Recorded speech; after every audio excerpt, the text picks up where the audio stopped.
Hello students, in the previous video you have seen the usage of S bit data type, which is used to access the single bit of special function registers of 8051. That means you can access any of the registers, bit addressable registers, bitwise with the help of S bit data type. Now let us see the significance of bit data type, which is used to access the bit addressable RAM location of 8051, and its address range is from 20 to 2FH. That is, total 16 bytes of memory is dedicated for bit addressable RAM. Okay, let us proceed with the project. Already you are familiar with how to create a Microvision Keel project, then how to proceed with the execution of the project. So I am not going to repeat it. I'll directly move to my project. Go to project menu, open the existing project. Okay, so here you can see your program. So as usual, include your register 51.h so that you can access the special function registers as well as the components like internal RAM and other components of 8051 with the help of this register 51.h. Then we have declared two variables, in bit and out bit. Where in bit is connected to, it is connected to the LSB of port 1, that is 0th bit of port 1. Similarly, out bit is a variable which is connected to the MSB bit of port 2. Okay, so then I am using bit followed by the variable name. Bit is a data type followed by the variable name is memory bit. Memory bit is nothing but it is a memory location within the range 20 to 2FH. Okay, let us see how it works. What I have written in this while loop, while one is used to repeat the action forever. So in order to carry out this action, I have written it within the while loop. So here memory bit is equal to in bit means what? I am reading the input from the LSB of port 1. I am reading the input from the LSB of the port 1 and I am saving it in memory bit. I am saving it in the RAM location which is bit addressable. Then I will invert it and then I will send it to out bit. I will invert it and then I will send it to out bit, which is connected to the MSB of port 2. Now what are all the things that are required? I need to display port 1 LSB content, port 2 MSB content, and what is the RAM location, that is bit addressable RAM location content. So for that, go to debug session, start stop debug, then peripherals, port 1, one more port is required, port 2.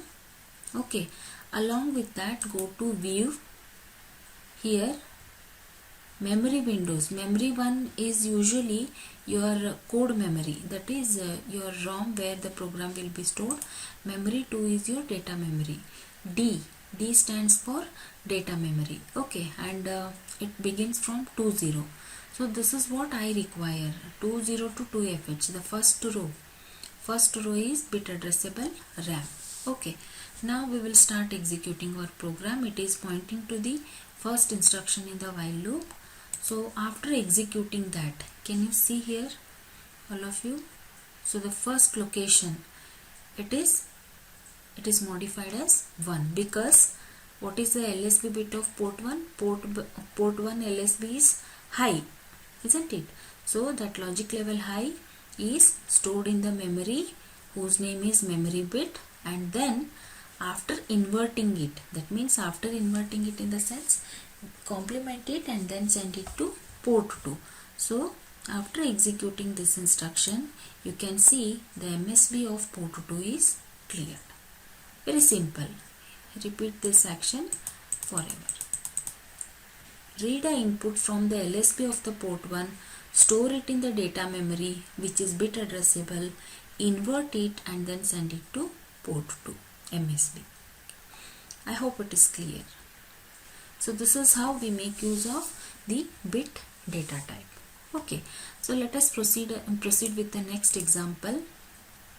In order to quit, you need to go to debug session again, start stop debug session, project menu, close project. Now let us take one more example, simple example. Go to open project, select the project. Okay, so here what I am going to do is I am going to toggle port 1 forever. That is continuously I am going to toggle port 1 pins with some delay in between.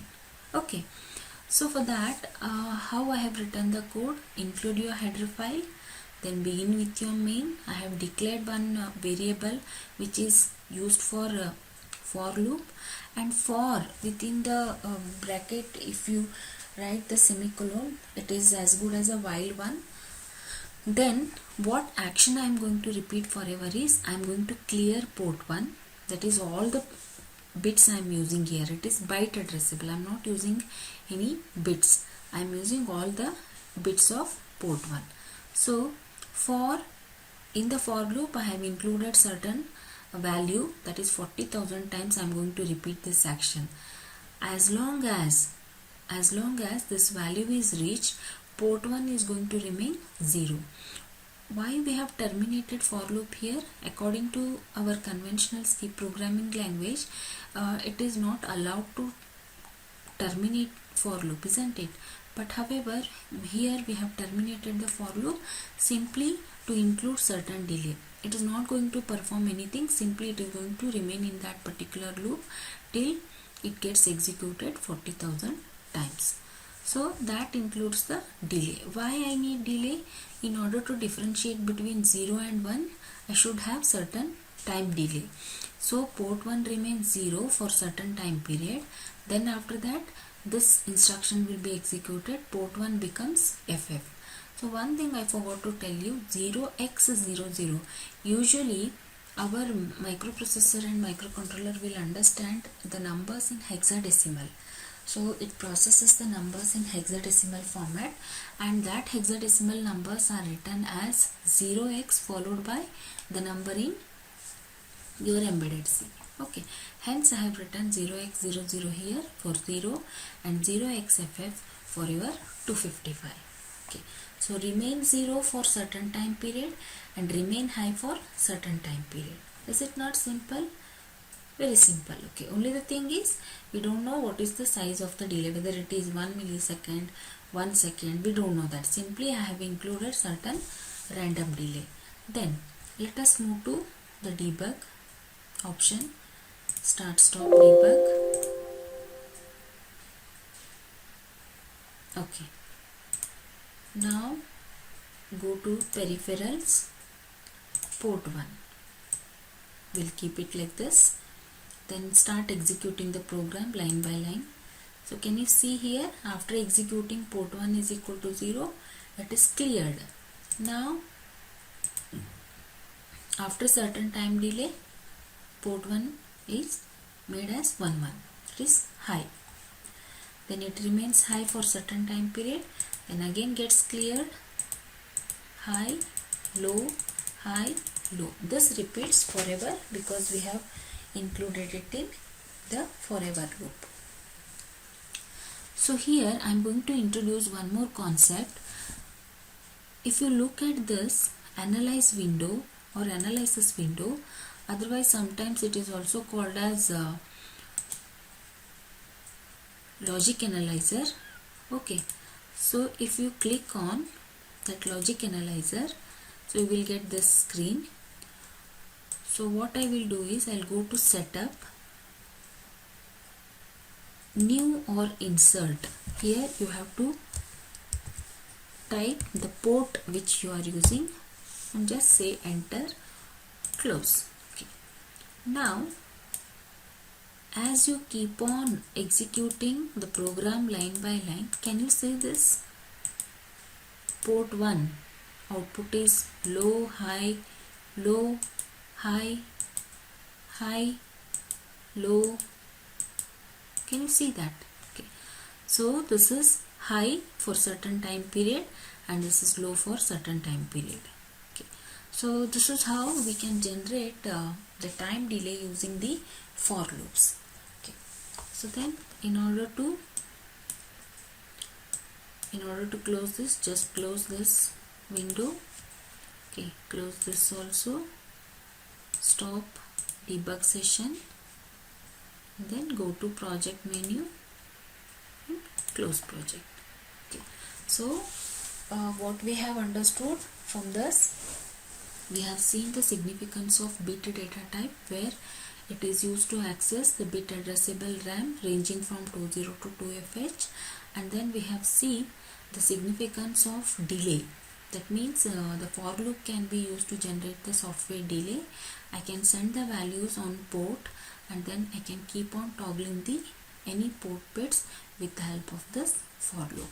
And we have seen the concept of logic analyzer or analysis window, where we can generate the waveforms depending upon the value that is sent to a particular port.